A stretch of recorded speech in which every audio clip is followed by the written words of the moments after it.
first, on the question of security guarantees, was the agreement that the coalition of willing countries, that's 30 countries already working together on security guarantees, will now work with the US on those guarantees, coordinating.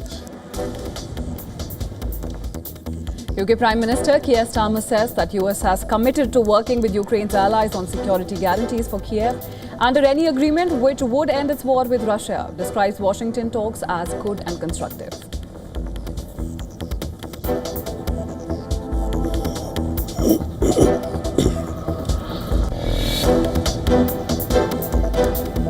Israeli Prime Minister says Hamas is under atomic pressure as he visits IDF's army base in southern Israel amid reports that Hamas has accepted a new ceasefire and hostage release proposal mediated by Egypt and Qatar.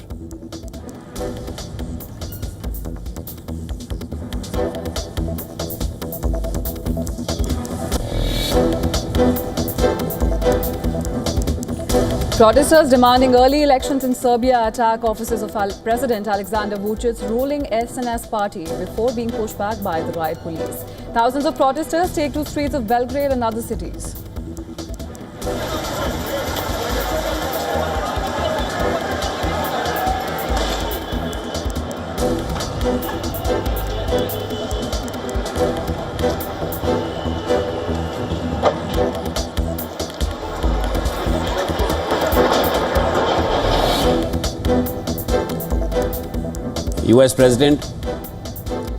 US Department of Justice says a dealer dubbed Ketamine Queen agreed to plead guilty to supplying drugs that killed Friends star and actor Matthew Perry. 42-year-old Jasween Sangha is expected to formally enter her pleas in the coming weeks.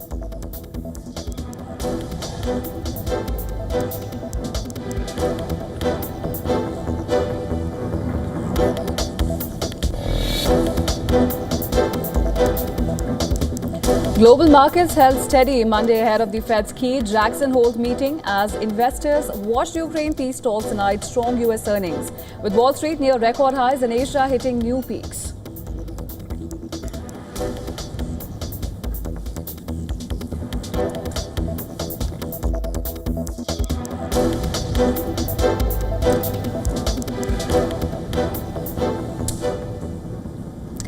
In what appears to be a critical step towards bringing a possible end to the Russia-Ukraine war, US President Donald Trump has announced that he is arranging a two-way peace meeting between his Russian counterpart Vladimir Putin and Ukraine's Volodymyr Zelensky. And that will be followed by a trilateral meeting involving the two leaders and Trump. Trump made this announcement in a Truth Social post after holding talks with Zelensky and a host of European leaders in the White House. In this post, Trump also said that he dialed Putin for holding direct talks with Zelensky. Trump said that the two-way meeting will be followed by a trilateral summit. The location of that has not been decided yet, but Trump interrupted the meeting with European leaders to make that call to Putin, which lasted all of 40 minutes. There has been an interruption. During this time, the American president spoke on the phone with the Russian president and agreed that there will be a meeting between the Russian president and the Ukrainian president within the next 2 weeks. This meeting is to take place at a location that still needs to be arranged. President Trump has agreed to then invite for a trilateral meeting again, so that the negotiations can now truly begin. Well, President Donald Trump pitched for a peace agreement at the White House meeting. He said a ceasefire is not necessary to end the war. Well, this echoes his earlier comments that brought his position more in line with the Russian President Vladimir Putin, who he met last week in Alaska. Substantial progress in many ways. I don't think you need a ceasefire. You know, if you look at the 6 deals that I settled this year, they were all at war. I didn't do any ceasefires. And I know that it might be good to have, but I can also understand strategically why, well, you know, one country or the other wouldn't want it. You have a ceasefire and they rebuild and rebuild and rebuild, and, you know, maybe they don't want that. But we can work a deal where we're working on a peace deal while they're fighting. They have to fight. In response, Kremlin said that Putin and Trump discussed the idea of exploring the possibility of direct talks at a higher level during their 40 minutes phone call. Putin and Trump agreed to continue close contact with each other on the Ukrainian crisis and other pressing issues. Now, Zelensky, on the other hand, says he's ready for any format to meet with Putin. However, there shouldn't be any conditions for the talks. Ukrainian president said that territorial issues will be decided during the direct talks. Zelensky hailed talks with Trump as good and normal and said that the details of security guarantees will be worked out within 10 days. No, we don't have any date. We don't have any date. We just confirmed after this productive meeting with President and then with all our colleagues, with partners, we confirmed that we are ready for a trilateral meeting. And if Russia proposed to President of the United States bilateral, and then we will see the result of bilateral, and then it can be the trilateral. So I said always, so Ukraine will never stop on the way to peace, and we are ready for any kind of format, but on the level of leaders. A host of European leaders, including French President Emmanuel Macron, German Chancellor Friedrich Merz, UK Prime Minister Keir Starmer, Italian Prime Minister Giorgia Meloni, EU Chief Ursula von der Leyen, NATO Chief Mark Rutte, among others, they called for a ceasefire before a trilateral meeting, while Merz said that Ukraine should not be forced into territorial concessions. Macron made it clear that White House talks did not discuss Ukraine territorial concessions. We could end this, and we have to. The third aspect I want to address regarding Ukraine, which has not been discussed again today, is that no territorial concessions should be imposed. The Russian demand that Kyiv give up the free parts of Donbass corresponds, to put it bluntly, to a proposal for the United States to have to give up Florida. A sovereign state cannot simply make such a decision lightly. This is a decision that Ukraine must make itself in the course of negotiations. But if at the end this process is met by refusal, we are also ready to say that we need to increase sanctions and, in any case, adopt a stance that puts more pressure on the Russian side to return to the negotiation table. This is essentially what was decided today. And for more on this, we're now being joined live by Ronald Grigorsuni from Michigan. He is an American historian and political analyst specializing in Russian affairs. Thank you so much, sir, for joining us on the broadcast on WION World is One. So let me start by asking, do you think this proposal for Ukraine to cede territory in exchange for vague security guarantees, do you think that's the credible way forward to go for lasting peace? This is a tragic situation, but it may be the only way to move forward. That is, wars have consequences. And basically, Russia occupied part of Ukraine, they say about 20%, and they're not going to give that up. In fact, they want a little more because in their constitution, as they amended it, they are claiming 4 provinces plus Crimea. So if they want to make peace, and the Russians are in such a good position, they're making steady, though slow advances, it's likely that if we're going to come to peace, there will have to be these bitter territorial concessions by Ukraine to Russia. Ronald, there seem to be inconsistencies with what Trump has said and what the European leaders are suggesting after the meeting has happened, even though they're all coming out saying it was very constructive, very productive, all of that. But when you look at the statements, they don't seem to be in tandem. Let me just talk about the territorial concessions.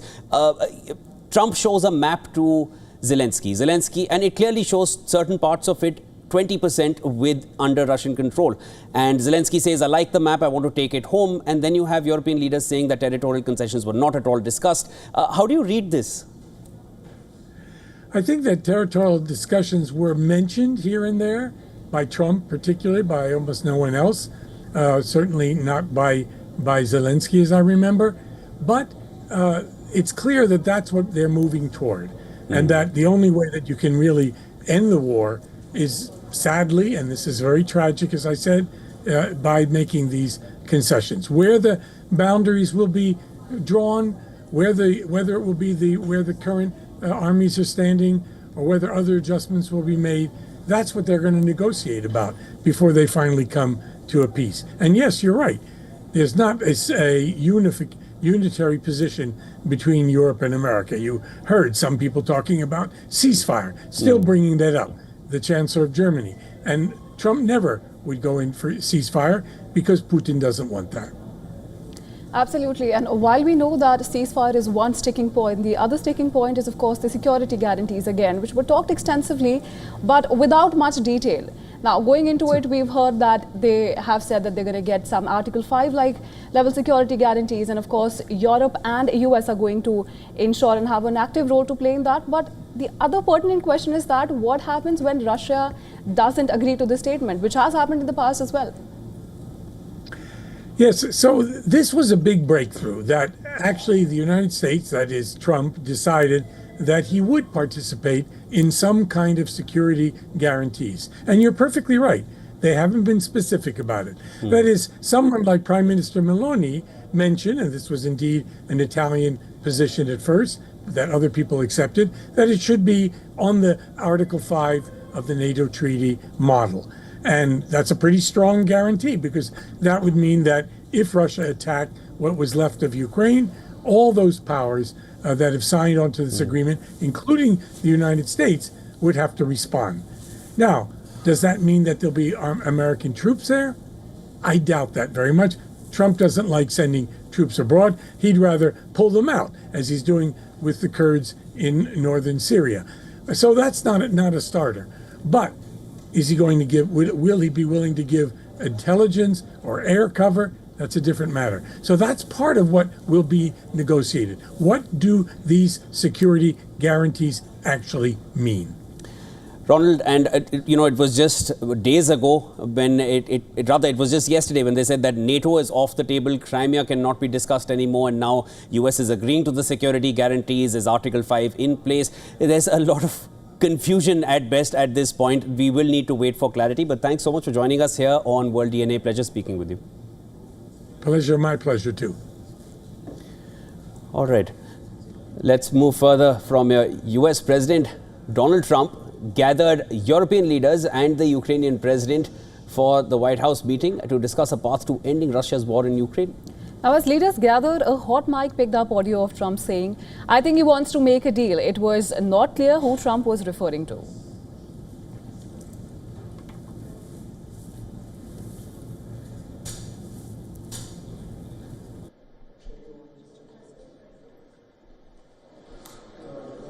Hello, everybody.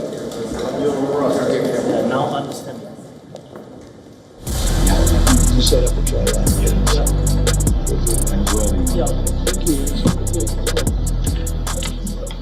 I think he wants to make a deal. You understand that, as crazy as it sounds? Yeah, sit down. Sit down, everybody. I think he wants to make a deal. You understand that, as crazy as it sounds? Yeah, sit down. Sit down, everybody. I think we'll let the press come in for a minute. Waiting for the off. Please. Thank you. Well, following the White House talks, Ukrainian President Volodymyr Zelensky has signaled that he is ready to meet face-to-face with Russian President Vladimir Putin in a bid to bring an end to the Russia-Ukraine war. No, we don't have any date. We don't have any date. We just confirmed after this productive meeting with the President and then with all our colleagues, with partners, we confirmed that we are ready for a trilateral meeting. And if Russia proposed to President of the United States bilateral, and then we will see the result of bilateral, and then it can be the trilateral. So I said always, so Ukraine will never stop on the way to peace, and we are ready for any kind of formats, but on the level of leaders. German Chancellor Friedrich Merz confirmed that Vladimir Putin agreed to meet with President Zelensky within 2 weeks, following a phone call in which the American president and the Russian leader, they arranged for the talks to take place. This meeting is to take place at a location that still needs to be arranged. President Trump has agreed to then invite for a trilateral meeting again, so that the negotiations can now truly begin. Well, calling the talks good and constructive, British Prime Minister Keir Starmer said that there was a clear sense of unity among European leaders, President Trump and President Zelensky. The first on the question of security guarantees was the agreement that the coalition of willing countries, that's 30 countries already working together on security guarantees, will now work with the US on those guarantees, coordinating, and we have already commissioned our teams to do the detailed further work on that. That's really important for security in Ukraine, for security in Europe, and for security in the United Kingdom. And after the Oval Office talks, French President Macron called for sanctions against Russia if diplomacy fails. But if at the end this process is met by refusal, we are also ready to say that we need to increase sanctions and, in any case, adopt a stance that puts more pressure on the Russian side to return to the negotiation table. This is essentially what was decided today. When asked whether territorial concessions were discussed, French President emphasized that the White House talks with Volodymyr Zelensky did not include any notion of Kiev surrendering land. German Chancellor Friedrich Merz also weighed in on the issue of territorial concessions. The Russian demand that Kiev give up the free parts of Donbass corresponds, to put it bluntly, to a proposal for the United States to have to give up Florida. A sovereign state cannot simply make such a decision lightly. This is a decision that Ukraine must make itself in the course of negotiations. Well, the push towards this outcome brought together intensive talks with key European leaders, and among them German Chancellor Friedrich Merz, French President Emmanuel Macron, British Prime Minister Keir Starmer, Italian Prime Minister Giorgia Meloni, NATO Secretary General Mark Rutte, European Commission President Ursula von der Leyen, Finnish President Alexander Stubb, and Dutch Prime Minister. Now, the Oval Office talks came as President Trump pressed for a rapid end to Europe's deadliest war. However, Kiev and its allies worry that Trump may try to secure an agreement on Russia's terms, particularly after he gave President Vladimir Putin a warm welcome during their recent meeting in Alaska. Yeah, please. And thanks to our partners, children, and my wife, First Lady of Ukraine. She gave the letter. It's not to you, to your wife. I want Yeah. So we're thanks. And with critical discussions unfolding at the White House, Ukraine's president's attire for the ongoing Oval Office visit has also come under the lens, and especially after the criticism that Zelensky faced during his February White House visit. Now, for this visit, there was a complete change in his, in his apparels. Zelensky opted for an all-black pantsuit ensemble, in clear contrast for the way he came for the meeting last time in February, which is and we're speaking about the infamous Oval Office showdown which took place in February, when Trump and Vice President J.D. Vance doubled down on the Ukrainian leader for not being in a proper suit.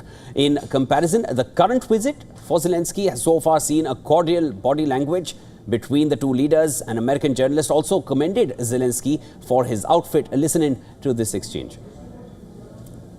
First of all, Mr. President Zelensky, you look fabulous in that suit. I said the same thing. Yeah, you look good. I said the same thing. Yeah, looks good on I you. said the one that attacked you last time. See, that was I remember that. Yeah, I apologize to you. You look wonderful. No, my first question for you, President Zelensky. In the same suit. You see, I changed you. Maybe yours is much better. Now, following the February fallout at the Oval Office, Trump and Zelensky came face-to-face again in April at the Vatican City. Both leaders were seen engaged in deep conversation, but what stood out most was Zelensky's changed attire. In June again, Trump met the Ukrainian president at the NATO summit hosted at The Hague. This time too, Zelensky was dressed in all black, completing the look with a button-up shirt and jacket. Now, it is interesting to note that Zelensky's war fatigues have not faced such criticism even during the tenure of former US President Joe Biden. In Zelensky's final meeting with Biden at the Oval Office, the Ukrainian leader was seen wearing a t-shirt and informal cargo-style pants.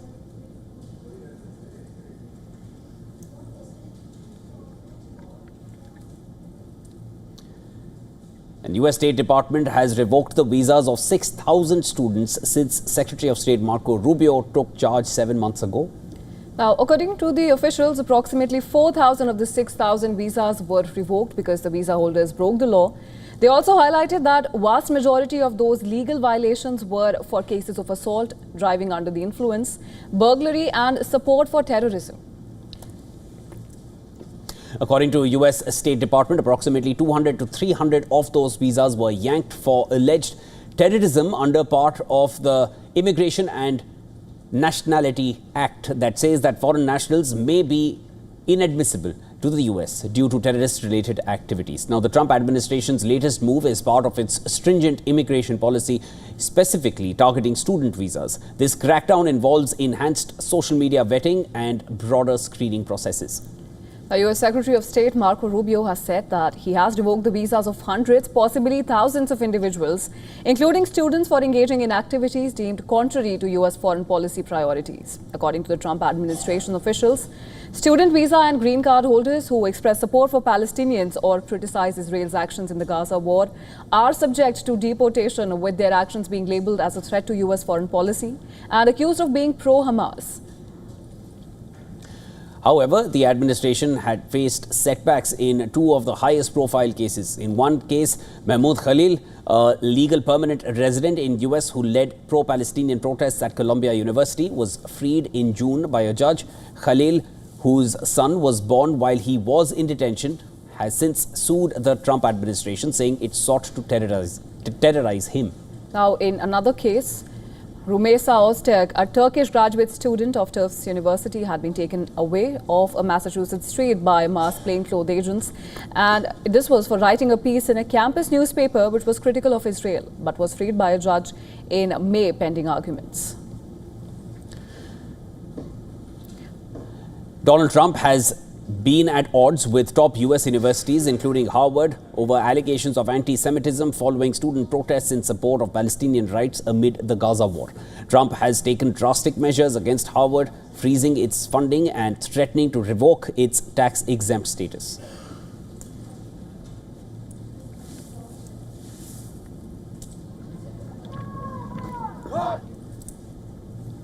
Now, let's shift our focus to West Asia, where Hamas has accepted a new ceasefire proposal for Gaza, which includes a 60-day halt in fighting and a phased hostage release, which is in exchange for Palestinian prisoners. Now, it aims in facilitating humanitarian aid and address the dire humanitarian situation in the Gaza Strip. This development comes after a fresh diplomatic push led by mediators Egypt and Qatar, backed by the US, to end over 22 months of war.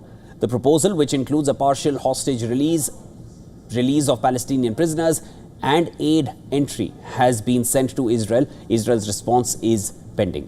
Now, the Palestinian death toll in the Gaza Strip has risen to 62,004, with 156,230 injured since October 7, 2023. Well, Gaza's health authorities claim that 60 Palestinians were killed and 344 injured in the past 24 hours.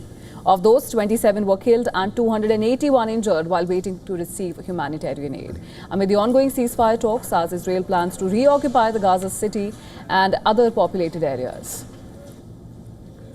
Now, after visiting a southern Israel army base, in a video message, Israeli Prime Minister Netanyahu stated that Hamas is under atomic pressure as he planned to take over Gaza city. I spoke with the Minister of Defense and the Chief of Staff about our plans for Gaza City and the completion of our missions. Like you, I hear the reports in the media, and from them, you can get the impression of one thing: Hamas is under atomic pressure. Now, according to Israeli Defense Minister Israel Katz, Hamas is willing to negotiate due to the fear of Israel's planned occupation of Gaza City. Hamas, for the first time, after weeks of not being willing to discuss any deal to release hostages, even though even Turkey had already approached it and Qatar had approached it, suddenly it is on the table. The reason is not clear. The reason is clear, and we see it now in discussion. Only their fear that we seriously intend to occupy Gaza. Facing this alternative, they are willing to discuss. Egypt's Foreign Minister Badr Abdelati and Palestinian leader Mohammed Mustafa visited the Rafah crossing as Egypt, Qatar and Hamas held talks in Cairo for a Gaza deal. Egypt said that it is willing to join an international force in Gaza only if it is backed by a UN Security Council resolution and accompanied by a political horizon. Now, Egypt's Foreign Minister Badr Abdelati and Palestinian Prime Minister Mohammed Mustafa have urged Israel to increase aid entry into Gaza, nothing that Egypt has provided 70% of Gaza's humanitarian aid since the war started. They visited Egypt's Red Crescent facilities and met with Palestinian medical evacuees at Arish Hospital.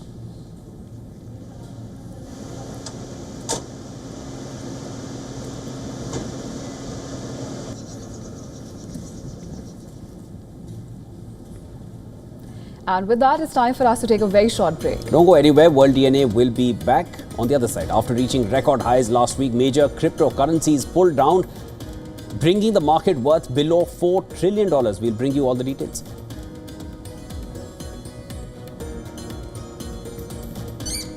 Also on the other side, former France and Real Madrid midfielder Alassane Diarra is seeking $76 million in damages from FIFA and the Belgian Football Federation after a landmark legal win over transfer rules. All this and more coming up. Stay tuned. You're watching WION World is One.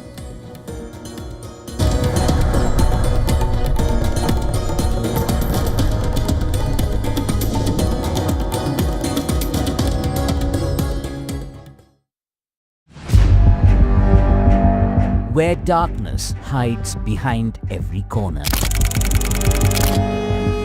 Where the truth is stranger than fiction. A show that dives deep into the stories which shock and mystify. Unsolved murders. Psychopaths who defy explanation. International war crimes. And millions swindled in financial fraud. The victims, the accused, and the sinister plot. Prime Crime is your front row seat to darkness.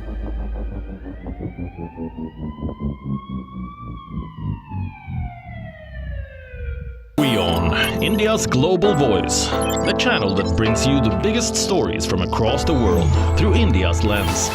Now available in more than 190 countries worldwide. Because we believe that the world is one. Watch us in Africa, Europe, USA and Canada, South America, Asia Pacific, Middle East and North African regions. Also available on these digital platforms across the world. WION, World is One. To bring the benefits of the Subhash Chandra Show to your educational institution, teachers and students, send an invitation to Juhi Jha at juhi@such.org.in.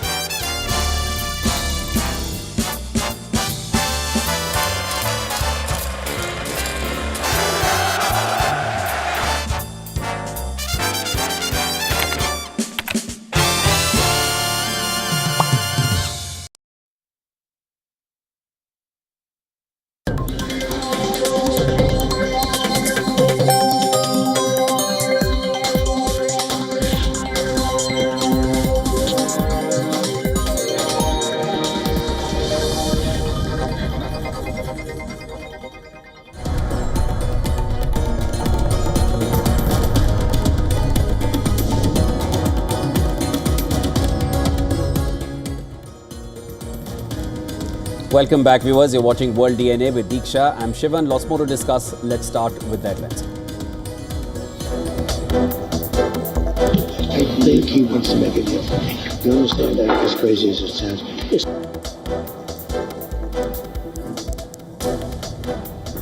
Hot mic catches Donald Trump whispering to French President Emmanuel Macron that Putin wants to make a deal for him as Zelensky and European leaders come together at the White House to talk about ending Russia's war in Ukraine.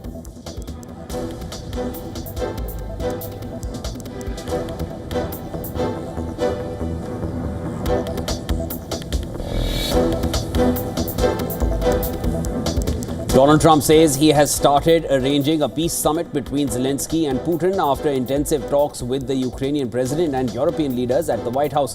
US president says he has spoken over the phone with Putin.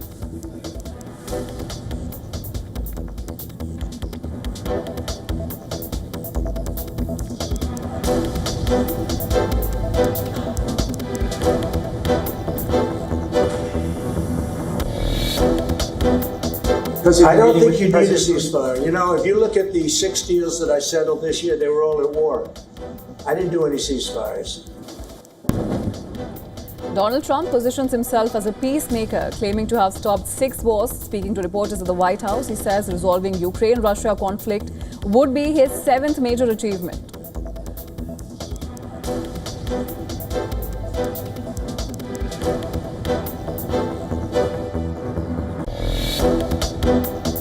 Russia proposed to President of the United States bilateral, and then we will see the result of bilateral, and then it can be trilateral. Ukrainian President Zelensky says he would be willing to meet directly with Russian leader Vladimir Putin to end the invasion of his country. No date has been confirmed for the talks.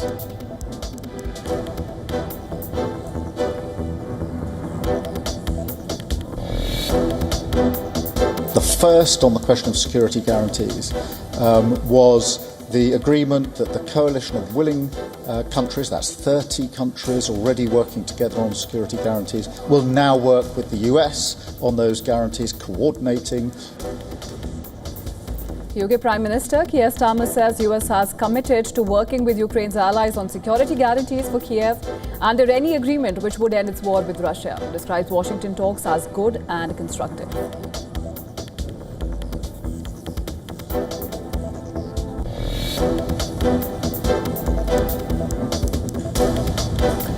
Israeli Prime Minister says Hamas is under atomic pressure as he visits IDF's army base in southern Israel amid reports that Hamas has accepted a new ceasefire and hostage release proposal mediated by Egypt and Qatar.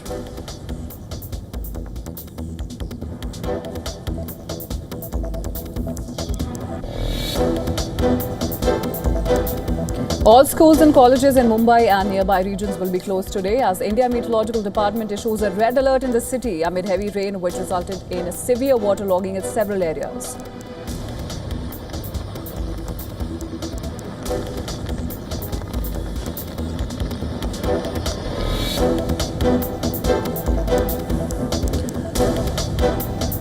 After hitting record highs last week, major cryptocurrencies like Bitcoin and Ether tumbled, pulling the market value below $4 trillion. Investors now watch closely as the Fed's Jackson Hole meeting could impact digital asset prices.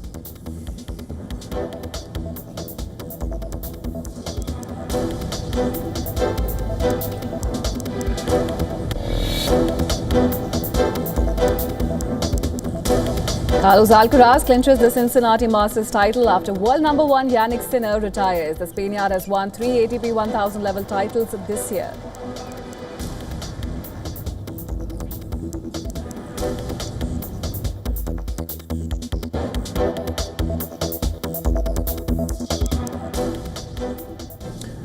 In India, External Affairs Minister Dr. S. Jaishankar met his Chinese counterpart Wang Yi in New Delhi.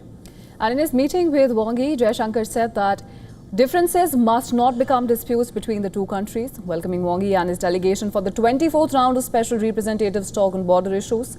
Jaishankar noted the significance of the visit and said the occasion provides both countries with an opportunity to meet and review the bilateral ties. The External Affairs Minister also noted that Wang Yi will be talking to India's National Security Advisor Ajit Doval on Tuesday. Now, the Chinese Foreign Minister kicked off his India visit on Monday. In his statement, Wang Yi said the basis for any positive momentum in the ties between India and China is to maintain peace and tranquility at the borders. Tibetan Youth Congress activists held massive demonstrations in New Delhi protesting Chinese Foreign Minister's India visit. And this is the second visit of the Chinese Foreign Minister to India since the 2020 Galwan clashes. Last time Wang Yi came to India was in March of 2022. Now, the visit also follows a series of high-level engagements between India and China earlier this year. National Security Advisor Ajit Doval, Defence Minister Rajnath Singh and External Affairs Minister Dr. S. Jaishankar had all travelled to China for Shanghai Cooperation Organization meetings. China, which holds the SCO presidency currently, will host the summit from August 31st to the 1st of September, with Prime Minister Narendra Modi expected to attend. Now, relations between India and China remain tense following the Galwan clashes. New Delhi remains concerned about Beijing's close ties with Pakistan, particularly its support for cross-border terrorism. Wang Yi's visit is being closely monitored as both countries look to manage tensions and explore ways to stabilize bilateral relations.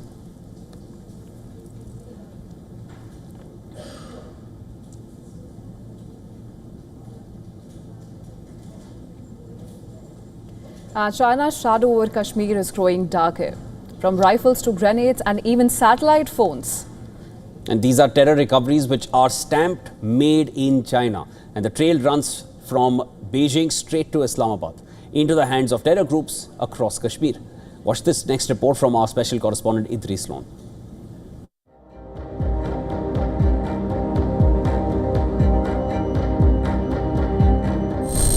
The face of terror in Jammu and Kashmir is changing. No longer crude weapons or scattered supplies. What's turning up in recoveries now is sophisticated, high-tech and Chinese. Security forces say most of the arms and communication gear seized this year carry a new origin tag, China. From pistol and assault rifles to Huawei's satellite phones, GPS trackers and encrypted radios known as ultrasets. These devices designed for military use are flowing from the Pakistan Army into the hands of Lashkar and Jaish terrorists in Kashmir. In the recent recovery made in North Kashmir's Bandipora district, 2 Lashkar associates were arrested with Chinese hand grenades.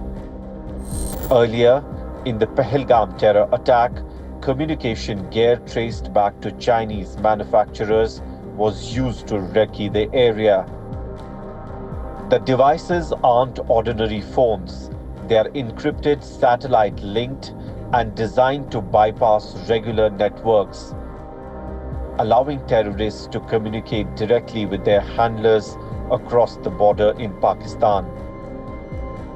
The pattern is clear, with Beijing arming Islamabad's military with advanced weaponry and telecom gear. A steady stream of Chinese tech is trickling down into terror networks.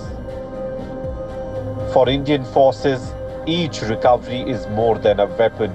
It's a proof of dangerous nexus running across borders. Security forces believe that even in the Pahalgam terror attack, the terrorists who carried out the attack were using satellite phones like the Ultraset during the recce of the Baisaran area in Pahalgam. On the other hand, security forces now have intensified their operations all across Jammu and Kashmir and are trying to break the over-the-ground network in J&K. With video journalist Firoz, Idris Loan for WION World is One. What was once confined to the dark visions of science fiction is now becoming a stark reality. Scientists in China have unveiled a concept that could forever change the meaning of life, parenthood and what it means to be human. Well, a new arms race is underway, and not for military might, but for the very procedure of creation. Our next report is going to get you all the details. Keep watching.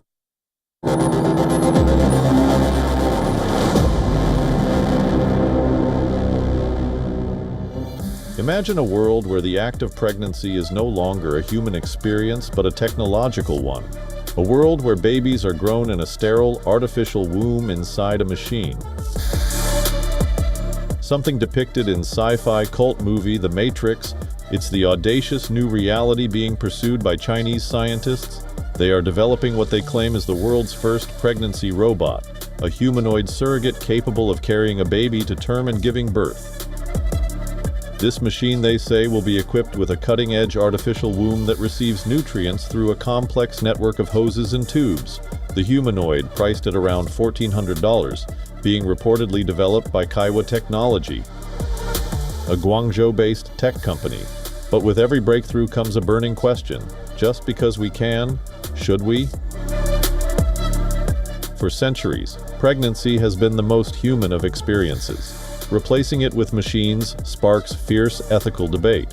What does it mean for the sanctity of motherhood and the human bond between parent and child? There is also the question about who will control these artificial wombs. Will babies become products designed, engineered, manufactured? Critics warn of a slippery slope where life itself is commodified. Will the rich buy robo-surrogates while others grapple with infertility or medical risks? The implications are enormous, and the world is watching closely. Bureau Report, WION World is One.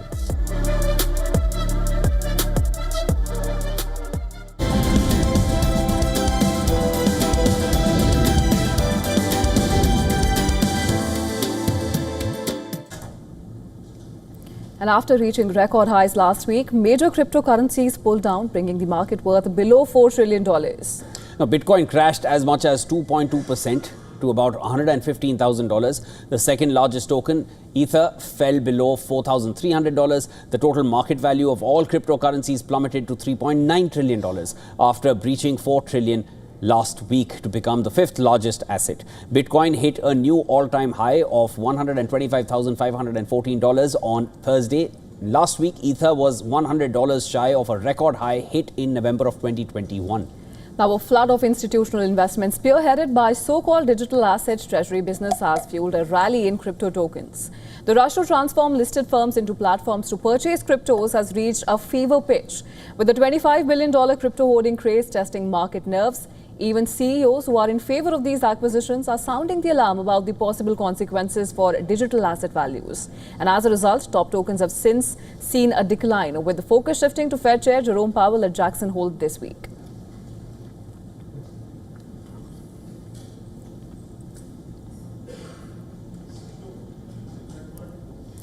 And next, in the series of stories tracking true impact of tariffs, we look at how America's economy is absorbing the cost. Wall Street remains divided on who is bearing the brunt and for how long. Our next report delves into how tariffs have created a political and economic divide in the United States. Take a look. Months after President Trump's trade war began, the data on tariffs remain mixed. The consumer price index has edged higher but consistently undershot forecasts. While producer prices have surprised to the upside, some sectors exposed to tariffs have seen spikes, but overall inflation has been more muted than expected. Economists point out that firms may be absorbing much of the tariff costs at the expense of profit margins, which remain historically wide and able to cushion the blow. Barclays also note that the weighted average tariff rate has been far lower than headline numbers. The debate over who bears the tariff burden remains unsettled. According to Goldman Sachs, the latest agency to face Trump's fury over unfavorable data, highlighted that US consumers had absorbed 22% of the costs by June, a figure expected to climb sharply to 67% by October. Businesses who shouldered 64% of the initial impact may see their share drop to just 8%. Foreign suppliers, meanwhile, are expected to carry about a quarter of the load. In contrast, Citi Research finds little evidence of broad consumer price pressure and argues that softer demand will make it harder for firms to pass costs on. Instead, thinner profit margins could curb hiring and investment in the months ahead. The uncertainty over tariffs has major policy implications.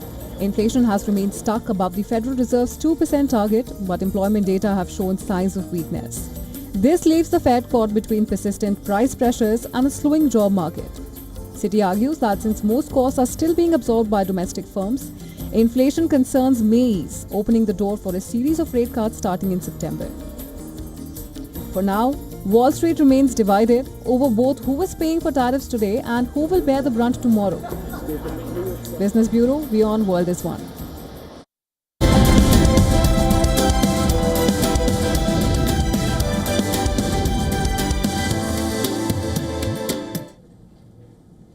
Now let's shift our focus to the world of sports, where former France and Real Madrid midfielder Lassana Diarra is seeking $76 million in damages from FIFA and the Belgian Football Federation after a landmark legal win over transfer rules. Now, after a decade-long legal battle in October last year, the Court of Justice of the EU said the sum of FIFA's rules on player transfers went against the 27-member bloc's laws and free movement principles in the case linked to the former Chelsea, Arsenal and Real Madrid midfielder. FIFA subsequently amended its transfer regulations, but neither they or the Belgian Football Federation offered any damages to the former French international. As a result, Diarra has decided to start legal proceedings against them. Diarra is seeking the compensation for what he argues is the damage inflicted by the collapse of his proposed transfer for Lokomotiv Moscow to the Belgian side in 2014. Diarra has the support of professional footballers unions FIFPro Europe and UNFP in France. So what exactly changed in the FIFA laws? The earlier law stated that a player who terminates a contract before its term or without a just case is liable to pay compensation to the club. The interim framework affects the calculation of compensation payable if there is a breach of contract. The new measures add a general definition of just cause. FIFA says compensation will be calculated in an objective and transparent way at a level required to restore the party that suffered damage due to the breach of contract.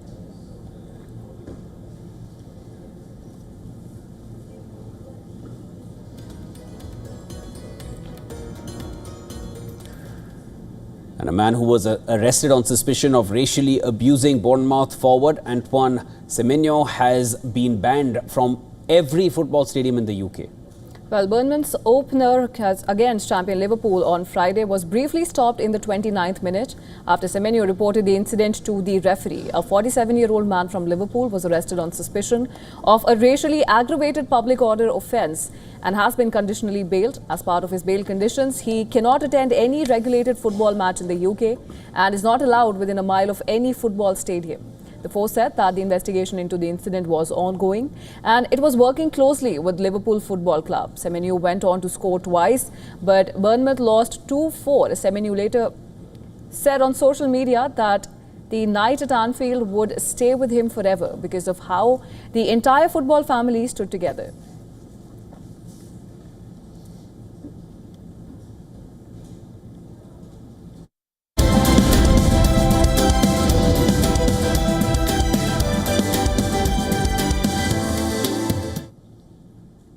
And in other news, a Californian woman known as the Ketamine Queen has agreed to plead guilty to supplying the drug that tragically led to the death of beloved Friends actor Matthew Perry. Jasveen Sangha's decision to accept a plea deal brings to a close a high-profile case that has captured international attention.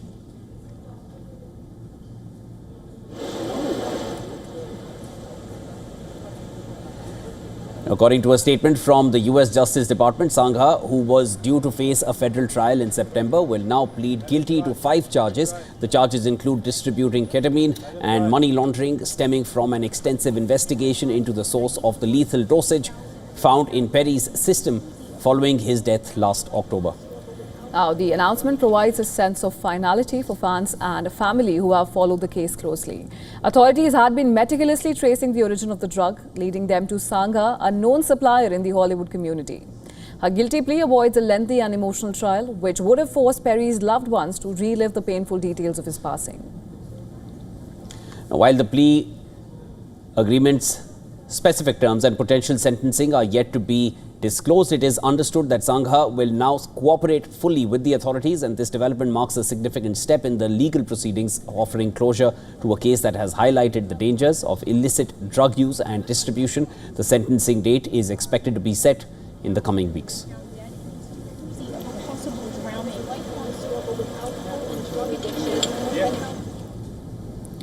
And it's been 30 years since the release of Clueless, but even now its fashion continues to rule the pop culture.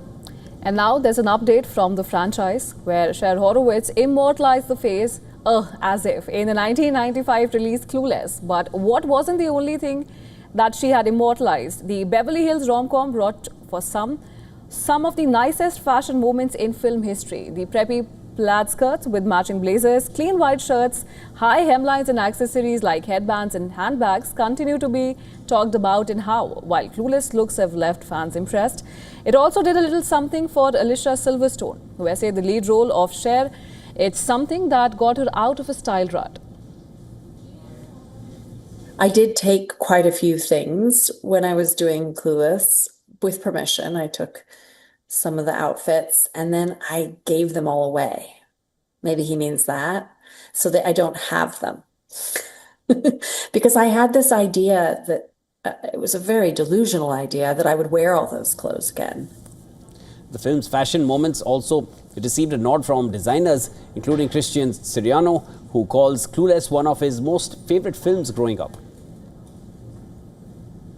Clueless, Don't Tell Mom the Babysitter's Dead. I'm friends with both of those actresses now, which is so wild. But of course, those iconic fashion movies when you're growing up, and yeah, they were the best. And they're still great. They still hold up. Based loosely on Jane Austen's Emma, the film stars Alicia Silverstone, Paul Rudd, Stacey Dash and Donald Faison among others. And now, 3 decades on, a TV series based on the iconic film is in the works. Silverstone, who leads the cast in the film, has confirmed the development. Even though the work is in super early stages, Silverstone hopes that they will be able to honor the original and also bring something new to it. The actor says it's just a little embargo currently. Notably, the 30th anniversary of Clueless will be marked with the film's re-release in select cinemas this summer.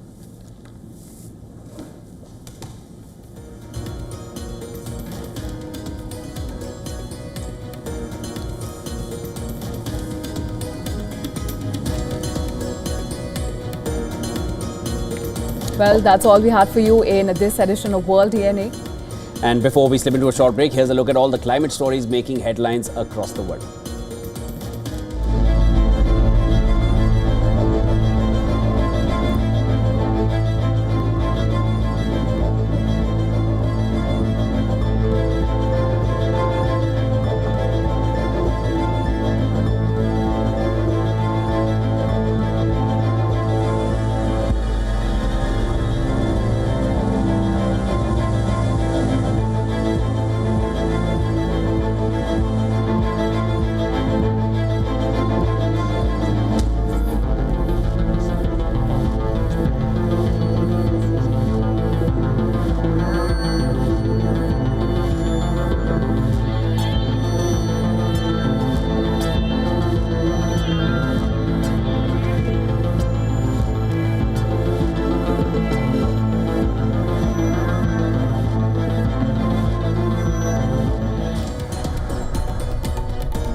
From the bustling trading floors of Wall Street to the vibrant exchanges of Asian stock markets, WION breaks it down for you to make sense of what's happening, as we reveal the key factors behind events, strategic battles, and the game-changing business decisions that shape the world. We bring you all of this and more on World Business Watch.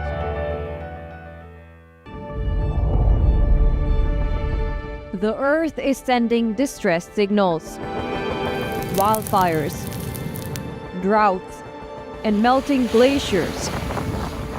Can we reverse the damage? Explore the harrowing effects of climate change. It's a wake-up call. Global emergency. Climate Tracker on WION World is One.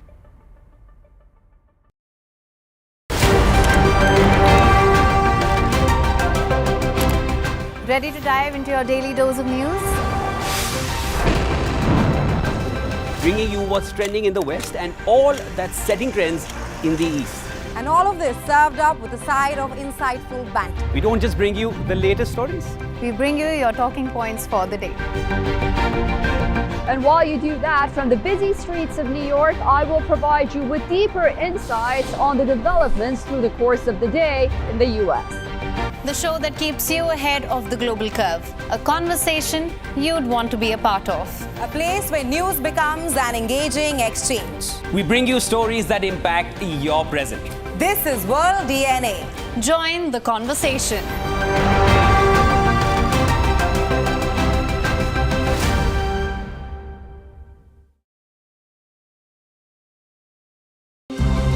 To bring the benefits of the Subhash Chandra Show to your educational institution, teachers and students, send an invitation to Juhi Jha at juhi@such.org.in. WION, India's global voice, the channel that brings you the biggest stories from across the world through India's lens. Now available in more than 190 countries worldwide, because we believe that the world is one. Watch us in Africa, Europe, USA and Canada, South America, Asia Pacific, Middle East and North African regions. Also available on these digital platforms across the world. WION, World is One. From the bustling trading floors of Wall Street to the vibrant exchanges of Asian stock markets, WION breaks it down for you to make sense of what's happening, as we reveal the key factors behind events, strategic battles, and the game-changing business decisions that shape the world. We bring you all of this and more on World Business Watch.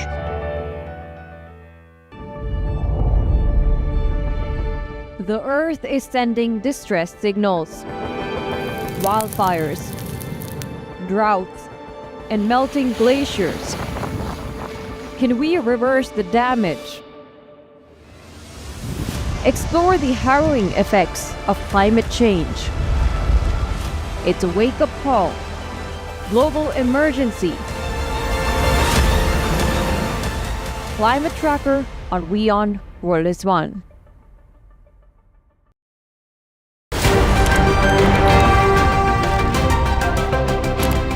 Ready to dive into your daily dose of news? Bringing you what's trending in the West and all that's setting trends in the East. And all of this served up with a side of insightful banter. We don't just bring you the latest stories. We bring you your talking points for the day. And while you do that, from the busy streets of New York, I will provide you with deeper insights on the developments through the course of the day in the U.S. The show that keeps you ahead of the global curve. A conversation you'd want to be a part of. A place where news becomes an engaging exchange. We bring you stories that impact your present. This is World DNA. Join the conversation.